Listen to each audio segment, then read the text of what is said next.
Hey everybody, welcome to the Nicholas Snow Show on PromoHomo.TV. I am your host, Nicholas Snow. My pronouns are he, him, and his, but I wish I was yours. I mean, after a year of this pandemic, I think I've now become pansexual and anything goes. At any rate, I'm so excited about my show today and my guest, Kristel Y. She explains SAD But RAD Club is a movement to destigmatize the struggles many of us have with our mental health. It is a reminder that we hold value as human beings, even when we're depressed, anxious, obsessive, manic, lonely. SAD But RAD Club is an anthem that declares we are perfect as we are, and we will be equally perfect when we become who we want to be.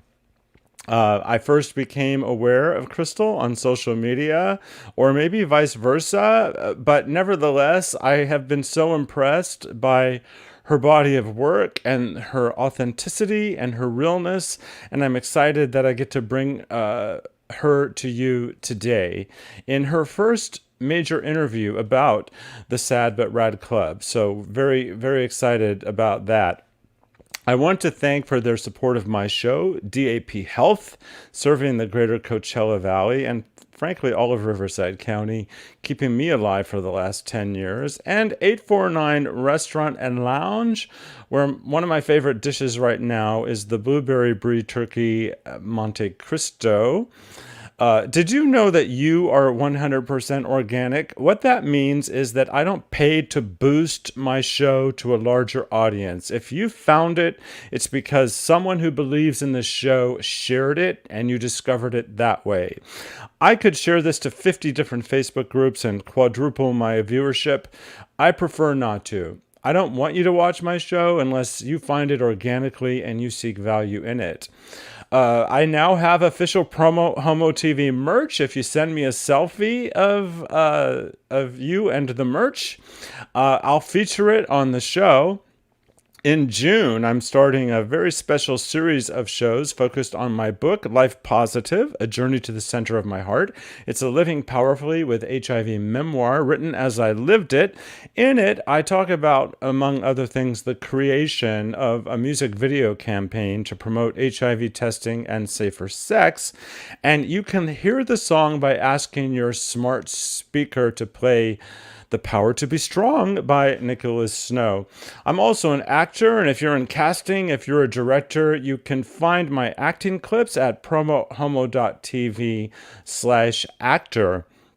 If you want to subscribe to my show for as little as $3 a month using the Patreon platform, by all means, I encourage you to do it. The most recent Patreons are included in an opening credit sequence that you're about to see, and people that subscribe have a listing and a hyperlink at PromoHomo.TV, so please consider that. I'm an official media sponsor of Palm Springs Pride, and it's safe to say you can now save the dates. The pandemic is coming under control, and it looks very strongly that there will be Pride events in some way, shape, or form. Stay tuned here for the details. I'm also a proud media sponsor of the LGBT Community Center of the Desert.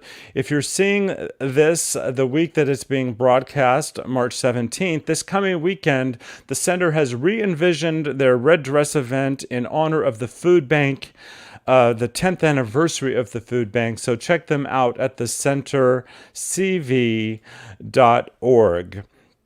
And that's all the Promo Homo stuff, because the next portion of the show will be entirely and deservedly focused on my special guest, Kristel Y, who we will meet after this. Oh, oh, oh, oh, oh, oh, oh, oh, oh.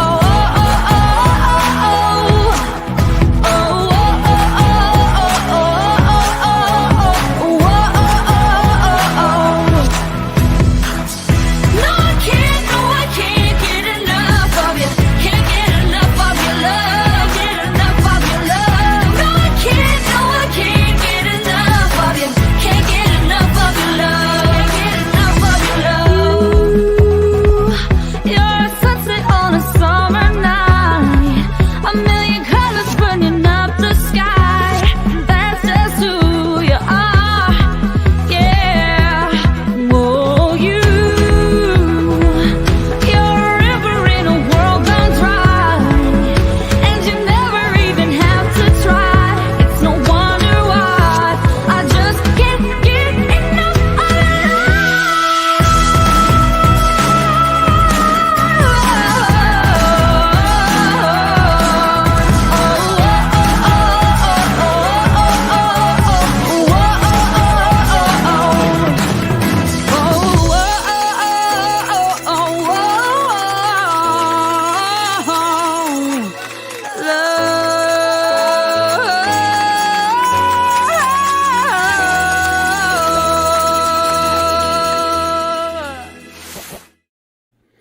If you are watching live and you comment or ask a question, you may be featured on screen like this. At the top of the show, I explained that SAD But Rad Club is a movement to destigmatize the struggles many of us have with our mental health. It is a reminder that we hold value as human beings even when we're depressed, anxious, obsessive, manic, lonely. SAD But Rad Club is an anthem that declares we are perfect as we are and will be equally perfect when we become who we want to be.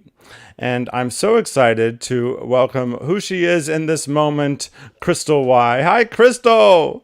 Hi, Nicholas. Thanks for having me. I'm very anxious in this moment, Don't be anxious. Take a but deep excited. breath. But excited. You're a huge TikTok star, but I know that it's very different to produce a 45-second video that you have complete control over, that you've done some post-production on, and then put it out there. It's a completely different thing when you're being face-to-face vulnerable with one other human being, let alone a live audience of many people who know and love you. Right. Yeah, I think when I started doing these videos, I kind of just assumed that nobody would watch it, so I didn't have that much stress around it. But as things started to grow, I became painfully aware that people that I don't know would be watching it. So that's been a little bit of an adjustment, honestly. Um, One of the things that isn't directly on topic, but it's just such a huge story, especially this morning, with the murders of Asian women in Yeah. massage parlors in Atlanta, is Asian hate. And one of the powerful things that you bring to the table is your intersectionalities across so many different communities and life experiences. So I was wondering if you could, first of all, tell me how you're feeling around this issue, and if you have any experience, strength, and hope to provide us as we grapple with the issue ourselves. I think for me personally, I mean, in the span of just a few hours, I've been really cycling through being very upset, being, I think, just filled with anger, and just cycling right through back to feeling sad and heartbroken. And then honestly, I mean, a conversation that has come up for me and people that I know who are also Asian American is that we're not that surprised, and that there's something wrong with the fact that we're not that surprised about seeing this kind of violence towards Asian Americans in particular. And this morning, I tend to not use my social media too much to rant about certain things, but I thought that this was particularly important, is that because of my intersection, because I identify as queer, because I look how I look, because I'm also Asian American, there are places where I have privilege and definitely places where I feel marginalized and I am marginalized. And for Asian Americans in particular, it's difficult because people make this assumption that because many Asian Americans are, say, let's say, for example, rich or successful or educated or any stereotype that you want to say, they think, well, you're not oppressed, you're not marginalized. And so Asian Americans, in my opinion, fall into this kind of forgotten category where people co-sign, I think, onto their culture, but don't necessarily want to take responsibility about being, I think, active allies. And so something I saw on the news is that they're trying to spin it and say that it wasn't a racially motivated crime. And to me, in some ways, it's very upsetting and very angering, and then also not that surprising. Many Asian Americans are taught to not take up space. They're not taught to complain, and so I'm going to just speak for myself, but it is a very conflicting point to be in, because it is upsetting. It's not okay, but for Asian Americans in particular, we've been taught to not speak up, and I think, I don't know. I mean, if there's any word for hope, it's that we can do better, like myself included. I'm not perfect, but we can all be, I think, more proactive in the ways that we support each other.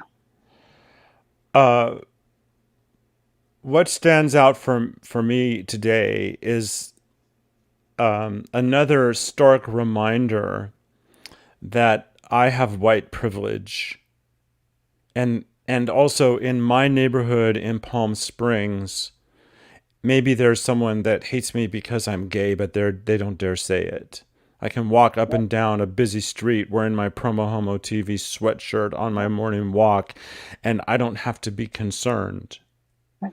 And this morning on my walk, I was walking. A young black man, a teenager, went by me on a hoodie, wearing a hoodie on a skateboard. And what went through my mind is, this is a young kid wearing a fashionable hoodie, having fun on a skateboard. Yet I know how so many other people would see and identify a whole different set of circumstances because of systemic racism that has been inflamed and empowered. So I wanted to share some love with you from Eileen. Love you, Kristel. I support you 100%. I love her a lot. And Sarav, who I actually know as well, he says, you rock. Thanks for speaking up. And nice to see you, Sarav. Also, you must be experiencing a little bit of whiplash this week because we have the first Korean American ever to be nominated for an Academy Award. Stephen, I don't know how to pronounce his last name. Yeun is how it's spelled. But he's nominated for an Oscar, and it's kind of, does that feel like whiplash in a way to have these two major things happening at once? I mean, it does feel like whiplash, but also, like, I will speak for myself to say that Asian Americans are oftentimes are meant to hold two of those things at the same time. And the thing about privilege and I think oppression is that you can have, like, because we all have different identities, right? Like I spoke earlier about being Asian American, being masculine presenting, being queer. And then if you want to put in like being from Hawaii and all of these things, right? There's places where I do have privilege, but places where I'm marginalized. There's places where I have privilege and where I can hide my marginality. You know, if someone looks at me, they're going to make an assumption about who I am, but they won't necessarily know all aspects. So it gets complicated, right? And like how you're speaking about for you living in Palm Springs, right? Like that there is some privilege, but then also that you do have marginalized identity.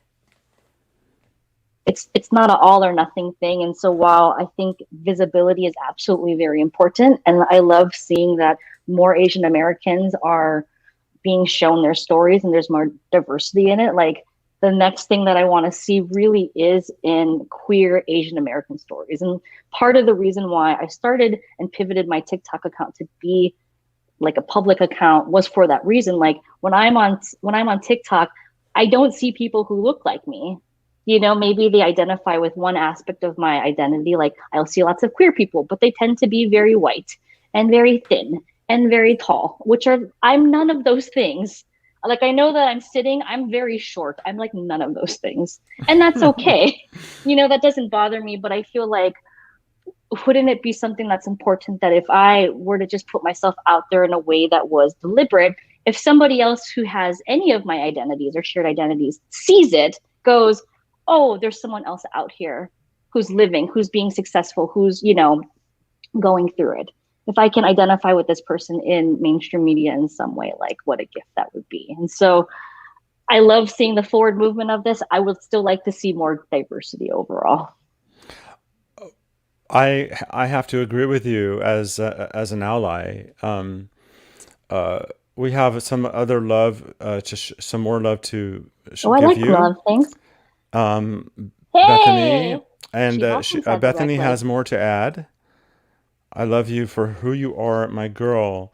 So I have a gift for you, Kristel, because I actually need to remove her comment. No offense, Bethany. I have a gift for you, Kristel, because I want to celebrate you a bit, but I also wanted to more powerfully demonstrate to the audience the power of what you're doing. So here is life according to you.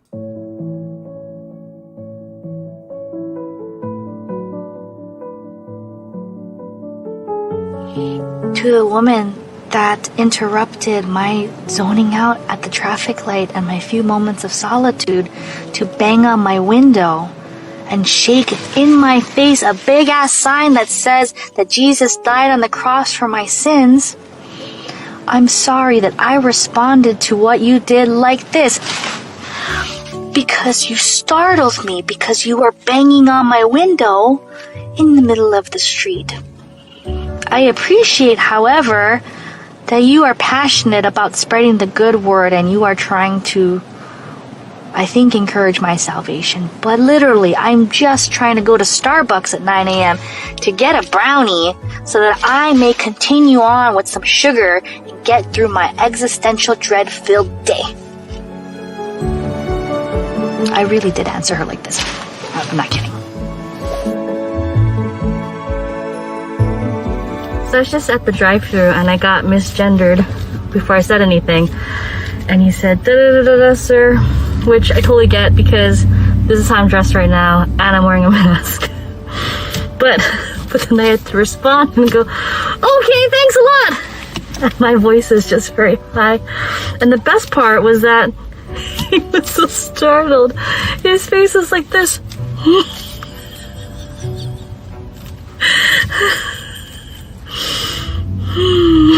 Okay.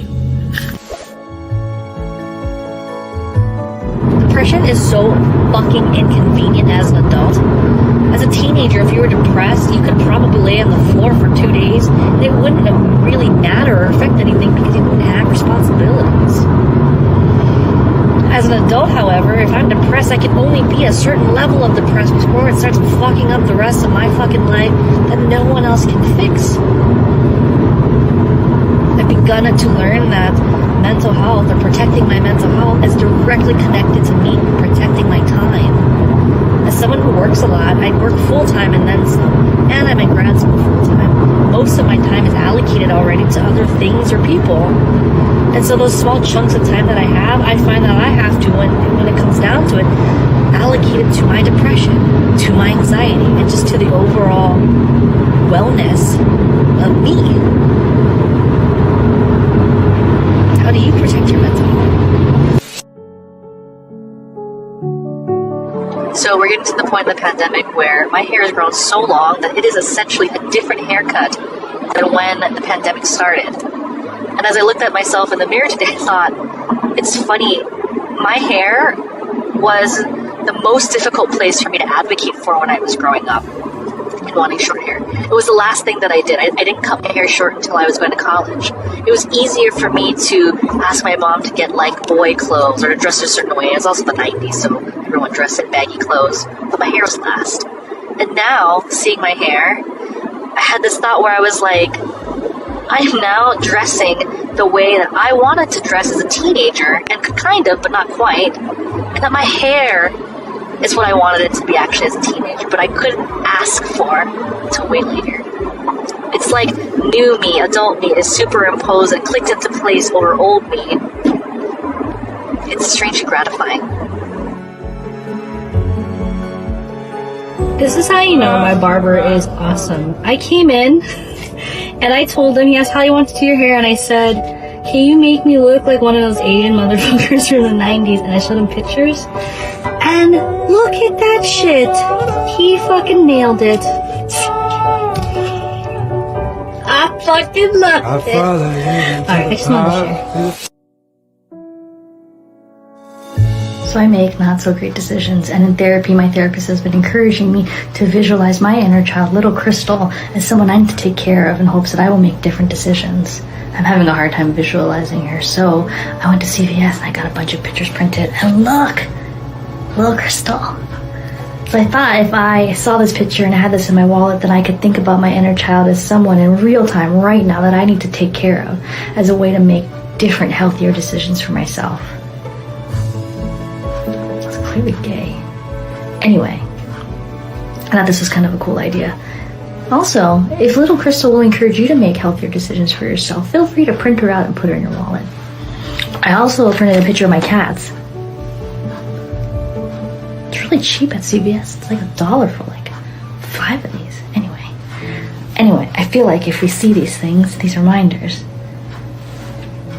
maybe we'll make different decisions.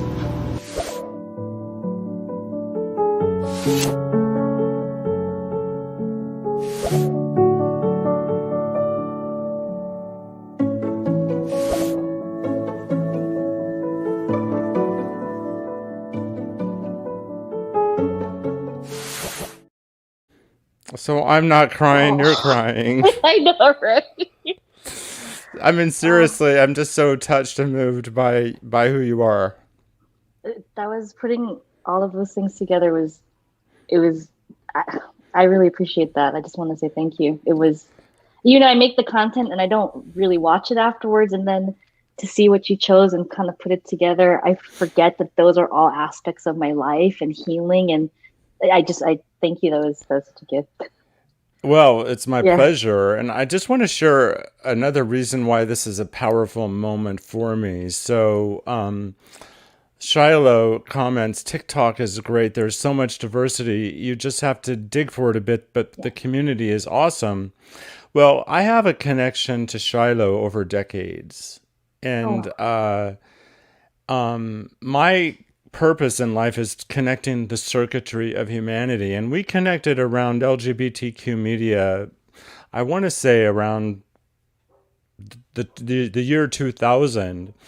Sarav, I didn't know him personally, but my music video, I know him personally now, but my music video, The Power to Be Strong, had a premiere at Kashish, the LGBTQ film festival in Mumbai. And Sarav had a documentary filming, showing, I think, as part of the same program, and he introduced my music video at that film festival, and then we ultimately would meet in person. And they happened to tune in to this broadcast where we're all connected together. Bethany has another shout out for you. And maybe you know what she means by that. I don't, but there it is. And Eileen aw, says Danny would be so proud of you. So that do you want actually, yeah. to? In some of my videos, I talk a lot about grief, actually, and I particularly talk about Dan or Danny, who is Eileen's brother and my friend for over 10 years, and we worked together. I just posted a video not that long ago about Dan and I. So we worked together, and we used to be called PB&J because we would always go to work events together, and we'd always be together. And so it was this kind of ongoing joke. And he had cancer that was pretty aggressive, and so I sat with him in the hospital with him and his husband, and it's this funny thing. Grief is this funny thing where I don't think it ever goes away. You just kind of learn to live with it. And what I was talking about in this video was that we had little cute matching PB&J pins, and I told Dan that I would hold it because, I mean, he and I were both messy, but I thought that I would be the more responsible one. But the truth is, I lost those pins. I couldn't find it for the life of me. And then after he passed away, I had to clean out his apartment. And as I was collecting his things, I found boxes of like our memories. So like badges from work events we went to, like tickets and receipts that were all kind of lovingly put in this box. And I had this moment of I mean, I was very happy to see all these things together, but I felt terrible because I thought I should have had him hold these pins because look at all the care that he put into our things and our relationship. And we had this work event last weekend. That's a big thing that he and I used to both work on together. And I was missing him, and I was feeling bad again about the pins. And when I went out, I found PB&J like BFF jewelry, which is so very random. And the fact that I Very. found it right then, and I just thought like I was just so appreciative by that gesture. So Eileen's comment that really touched me because I miss Dan a lot.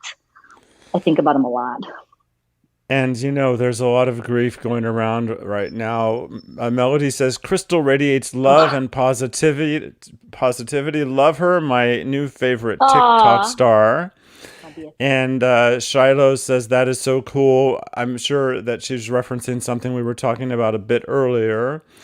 Regarding the montage I put together, Bethany says that was so amazingly beautiful.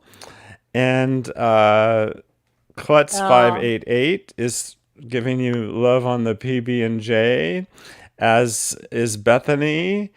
And Megan loves you. You're amazing. So, and you are. So I also have deal with depression. When I'm in therapy, I don't need one, and when I don't have one, I need one. And I've learned that my depression is situational. There's another medical term for it, but I don't need medication. It isn't chemical. It is situational, and I am grateful that I have a therapist, and I honor my vulnerability and my humanity and my willingness to share. What are some of your personal connections to the subject matter that you're shining this very important light to? It's kind of weird. So I'm also in grad school now to become a therapist, and I'm in a career counseling class. So I had to do this very long process where they made me basically outline my entire career, which seemed kind of random on the surface. But as I had to write everything out, I thought, oh, that kind of all went together. And so mental health has been something that's always been important to me. I have depression and anxiety. I've been in therapy since I was a teenager, and it's been so very helpful. I wholeheartedly believe in therapy, and I wholeheartedly believe in the power of reflection and identity when working with a very good therapist. So that's one area that's always been something that's very important to me, and trying to really destigmatize the process of healing. You know, something I talk a lot about at SAD BUT RAD CLUB is the fact that I'm glad that we are having this conversation about mental health, and it is getting so much better, but there still is stigma around how mental health is expressed. There was a video that I saw on TikTok where a girl was celebrating the fact that she finally brushed her teeth like after a month because her depression was so bad.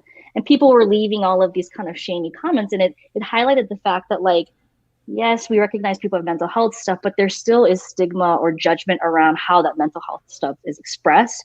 But honestly, like, there are things that I have difficulty with when I'm depressed that, like, someone else could have an easy time with. Like, I may have an easy time brushing my teeth, but I have a really hard time getting my ass out of this chair, and I will be here for the next 20 hours or what have you, you know? And so to stop, I think, comparing our journeys in that way, and to know that everything is very individualized. The other large component for mental health for me has been the fact that, like, I have, and I think you just figured this out because I had you do extra promotion stuff for me under a different name, is that I work in the adult industry as the creative and editorial director for a very prominent trans company. And mental health is something that comes up a lot. You know, people look for resources, people want to know how to find safe care, and there still is a lot of stigma there. And so part of SAD BUT RAD CLUB is, how can we bring the conversation of mental health to the table and do it in a way that is affirming of everybody's identity and where they are at without shaming anybody? And so if I can do this through this awkward little vehicle that is me, that is the goal, I think. Well, it's a beautiful goal, and I'm actually going to bring up your website just to show it off a bit. I would like to thank the tech crew. I would like to say they're over there, but they're sitting right here. So this is your website, and it's sadbutradclub.com. There's, of course, the homepage, the opportunity to join the club, which actually links to your Patreon. So by all means, go out and support. And then there's a link to TikTok and Discord. Are you really going to be walking Mount Fuji? Okay, so this is the cool thing. No, not really. So thank goodness. I just didn't have the ability to say yes, and I didn't want to say no either. No. So late last year, because of COVID, I'm from Hawaii, and so the Honolulu Marathon is a big thing in Hawaii. But because of COVID, they changed it where it was a virtual marathon. So instead of having to do all the miles in one day, you could do it like over 30 days. And when I'm depressed, I don't like moving. When I'm happy, I don't like moving. I'm a naturally lazy person in that way. And so I thought, I need to do something for my mental health. I need to be proactive. So I signed up to do the virtual marathon, and I finished it. And I thought that felt really good. That was a big accomplishment. I got a lot of traction on that video where people wanted to also, I think, motivate themselves. And so I thought, why don't we do one for SAD BUT RAD CLUB? So it is a virtual walk. Mount Fuji is, I think, 43 point something miles, but you have 18 months to do it. And so the idea is there's a SAD BUT RAD I think it's a team or community. So everybody goes at their own pace, but you can see on the map, like the app is kind of cool where if you were to walk 2 miles wherever in your neighborhood or do some sort of movement, there's a map that'll show you like, if you were to walk Mount Fuji, where would you be on the mountain? And so, we've been doing this on Discord and on Patreon, trying to, I think, motivate folks to just be a little bit active. Like I said, everyone goes at their own pace. You have 18 months. So, I mean, you can break that up as long as you want. Okay. Well, You can do it. I 2 years ago, I was quite ill and I weighed 57 pounds more than I do right now. And in the last year, I've lost almost 40 intentionally working with the nutrition. And through some miracle, every day for the last 17 days, including this morning already, I walked over a mile. So, oh, wow. Progress, not perfection. Bethany wants to celebrate about your late friend, that he's with you and he's so proud of you. Also about our conversation earlier about connection, Shiloh says the universe is a wondrous place. And she says, I encourage you to please study and research therapy around and for the disabled and those with chronic illness. So few therapists do. Do you have anything you'd like to say about that specific focus? I don't. So I have ulcerative colitis, which is considered to be an autoimmune disease. Some folks consider it to be an invisible illness because, if someone were to look at me, they would not necessarily know that I have ulcerative colitis. I think overall we need more competency in various areas for identity. You know what I mean? So talking about folks with disabilities, talking about folks with chronic illness, we really need, it's like not enough to just be a therapist with no specialty. I think because we all have very specific needs and very specific intersections, we need more competency in areas where people need support. And I think what she's saying is absolutely true. Is there anything that you would like to talk about regarding the SAD But Rad Club that we haven't touched upon yet? So we are, SAD But Rad Club is me to a certain extent because that's who I show on TikTok, but we are also a club because I like clubs because I was a little gamo in high school. And so the only club I was in was my club.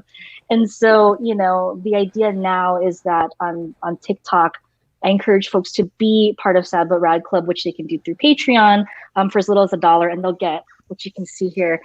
If you join for $1, you get like a cool SAD But Rad sticker, and I write a welcome letter welcoming people to the club. And if they join at higher tiers, which is pretty low, it's like $3, $5 and so forth, I send gifts to folks every month.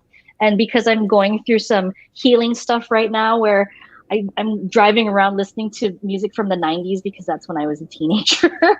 I've been, wanting to send folks like CD mixes and cassette tapes and that kind of thing.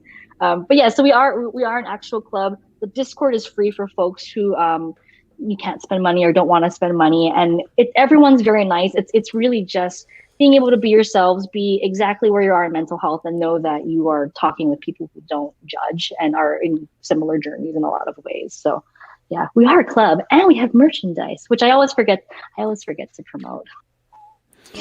Well, you have, and I've given out the contact info a lot. So how many views have you had on TikTok as of March 17th, 2021? Because I know it's going up and up and up. So for the record, as of today, approximately. So I think it should be at about 880,000 if you were to count all the videos together, approximately. The one video that when I pivoted my account last year, it was because this one video that I did got, I think as of now, about 150,000 views. And all my other videos were like, 50 views, 20 views. And then I noticed that when I started doing a lot more mental health stuff, like that's where I saw a lot of growth in my account. So I think right now we're at about 880,000, which that blows my mind. That's really fabulous. I'm going to put you on the spot, okay? Because I saw a video of yours today that was not among those that you sent me. And I want to know if you would do it for us live, improvisationally. And it is Oh no, I'm afraid. Yes, I'm putting you on the spot. I'm going to make you full screen for it. It is the one that's gotten so many views that the immediate reference is about the chubby cheeks, and then what you go on to say. So I'm bringing you full screen, and I would love for you to just do that. 3, 2, 1. I can't because I think my mom is watching. Oh no! Oh, okay. Mom, I Well, have that's. chubby cheeks and I have nothing to say after that. Oh well. So now we have really given them incentive to search I for got the it. video. Um, and I want to say hello to your mom. What's your mom's name? Her name is Cody. She might, I don't know what platform she's on. The internet's a funny thing, but she's around somewhere. So, how was your growing up experience in terms of helping you to discover and honor your own various identities? You know, the funny thing is like when you're a kid, you think you see things a certain way and you have a narrative of how things were. And then as you're an adult and you revisit those memories, you find that you were, at least for me, I find that I was really off in some of my perceptions and how in certain narratives. And so, for example, my parents got divorced when I was 13. And this narrative that I had for a really long time was, you know, my mom divorced my dad and all of these things. And it was a very young, black and white kind of narrative, you know what I mean? Which I don't think is super uncommon. But now in my late 30s, you know, when I go back and I process those things again and I have conversations with my mom, there was so much as a kid that I miss context wise. You know what I mean? That like I wasn't supposed to get anyway because I was a kid, but now looking back on it, I can see. And something that my mom was really good at that I did not give her credit for back then because I didn't know to, was the fact that like I didn't get a lot of shame around gender stuff.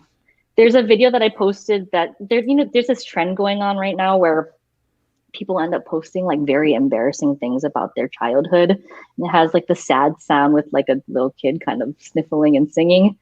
So one year I wanted to be something really masculine and tough for Halloween. And I think gotta be 9 or 10. And I don't know who chose this, but I went as Captain Hook, which included like the mustache and the thick eyebrows, which meant that my mom used her eyebrow pencil, and I'm pretty sure used all of it because it was very thick, all of it, like on my face. But she did it, you know what I mean? I did see that photo, but I did see that photo. So, I mean, you know, she did that. I mean, she even offered to let me be the Beast if I wanted to because my sister dressed as Belle that year, you know? And so I think a lot of that gender stuff was, it wasn't really an issue for her. And I think she validated my identity, I think, in ways that I did not see back then. I mean, I looked terrible. It was just like, bless my mom for wanting, she told me the other day that she really wanted my mustache to be straight when she did that costume, which I Did she didn't ever know want? that. Did she ever want you to be straight or just your mustache? No, she just told me, actually, when I came out, she was just relieved and she's like, that's fine. I just don't want you to do drugs. And I was like, okay.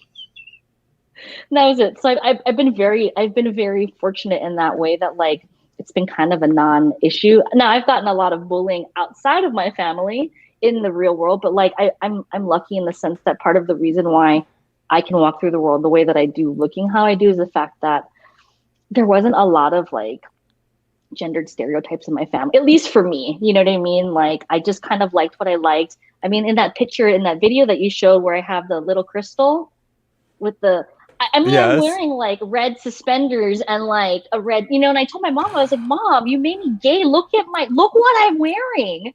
You know, and she's like, I don't understand what you're talking about. And I'm like, you made me this way. And she's like, I don't get it. I'm like, it's fine. It's okay, Mom.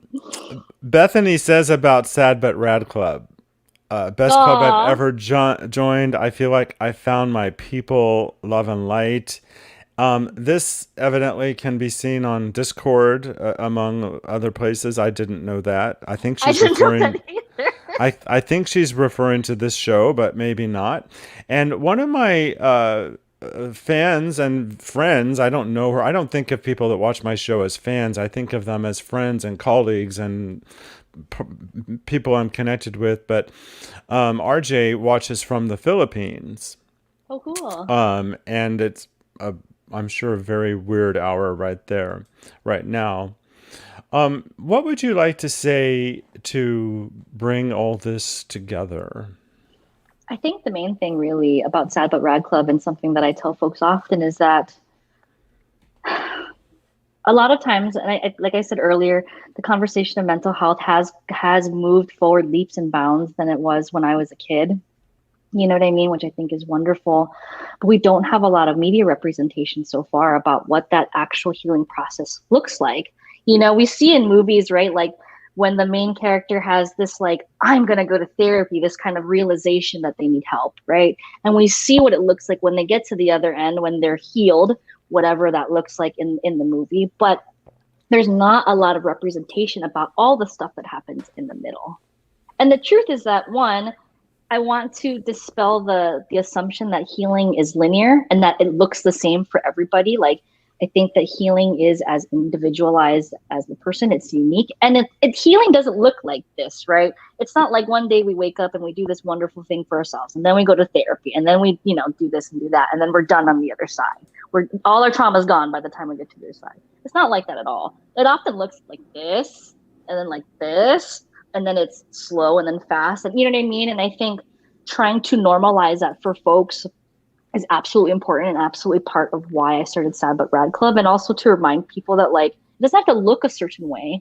I think part of the reason why some of those videos that I created where I'm basically making fun or poking fun of my therapy sessions, I think the reason why those do so well is because, one, I'm like ugly crying in all of them. And it's meant to really, I think, give voice to the fact that, like, healing doesn't have to look nice all the time. And healing can also look like nothing. It could look like no movement. You know what I mean? Like, I think, I don't know if you feel like this, like, for therapy stuff, but I feel like when I'm in therapy, like, it's okay that I don't have progress every day. It is all progress as a larger whole, but it doesn't have to look a certain way. You know what I mean? And I think that's very important. Well, I appreciate your openness, and I appreciate that you're really expanding your presence powerfully in spaces where people like you have been showing up, or have been oppressed when trying to do so. Right. So, I say people like you to acknowledge your unique intersectionalities and your different life experiences. But I have to say, I feel like when it's a we moment here. It's like what attracts me to you as a human being. I just don't think it has anything to do with any of these specific labels. It's just your presence and who you are in the world, and it's really quite beautiful. I hope so. I appreciate that. I think, or I hope at least that, like, part of the reason why I tag my videos a certain way and I put, like, all the LGBTQ labels on it is that I want to stay safety-wise in parts of TikTok that feel safe to me. I don't want to, like, accidentally stumble into conservative TikTok where I'm going to get blasted and flamed all day, But honestly, like, the larger goal for SAD But Rad Club is, can folks find me who don't have any commonality, at least on the surface, with their identity in mind, and identify with something in those videos, whether it is grief, whether it is just the process of healing and how it looks, or even if I'm just doing something silly, like driving around and singing in the car, but it reminds them of something that they relate to. What are ways that we can connect and sort of universalize, I think, the process of healing and connection in that way. Universalize the process of healing and connection. It's my next T-shirt. Okay. I know we've never met, but I love you for who you are in the world and what you're doing and what you're contributing to humanity. And I'm very honored that you took the time to be on the show. Thank you for having me. I know we said this briefly before we started, but I did want to say this here, that this is my first official mainstream big deal interview for specifically SAD But Rad Club. And it really means a lot to me that you selected me and what you're doing out there in the world. Like, it is a gift, and I appreciate that you are using your platform to elevate, little small fries like me. I've been bragging to my mom. She called me a rising TikTok star. And I was like, thank you, mother. Well, it's true. And you're doing me the honor, but together we are so powerful. And that is just the theme of life. You know, together we are so powerful. Stay where you are because I want to talk to you backstage. Okay. Okay. For those of you who have been watching, what a gift you gave yourself today to spend this time with Kristel. Please, if you're so inspired, share this episode wherever you want because it deserves as many views as possible. SADBUTRADCLUB.com is where you can find more about Kristel, and you can find me here next time. Oh, oh, oh, oh, oh, oh, oh, oh.